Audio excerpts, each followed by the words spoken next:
mga turotot na nabibili sa ilang mga pamilihan mapanganib ayon po sa grupo ng Toxic Watchdog. Kasama natin sa balita si Radyoman Lestor Aler. Lestor. Kasamang Xander, kasamang Aljo, nagbabala ang grupong Ban Toxic sa publiko hinggil sa mga ibinebenta at paggamit ng plastic na turotot sa Pasko at Bagong Taon.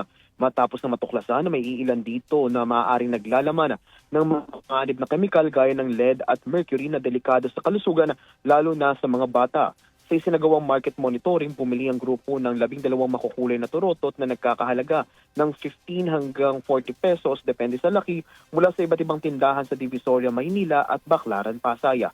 Lumabas sa kanilang pagsusuri gamit ang chemical analyzer ay nagpositibo ang mga nakuhang sample sa lead na may 980 parts per million at mercury na hanggang sa 190 parts per million.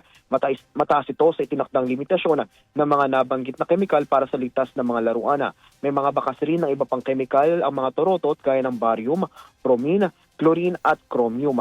Bukod sa mga nakitang kemikal ay napag-alaman na rin na walang label ang mga nasuring produkto na malinaw na paglabag sa RA 10620 o ang Toy and Game Safety Labeling Act of 2013. Kaugnay nito, binalaan rin ng Ban Toxic ang publiko na bukod sa kemikal ay posibleng pinsala rin ang dala nito o ang mga plastic na turotot gaya ng choking hazard, lacerations mula sa matatalim na gilid ng plastic at hearing damage kung hipan nito ng malapit sa tainga.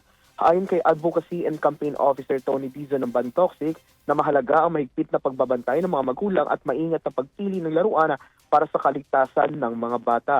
Nagpapaalala rin siya sa publiko na suriin ang labels at materyales ng mga bibilhing produktong pambata.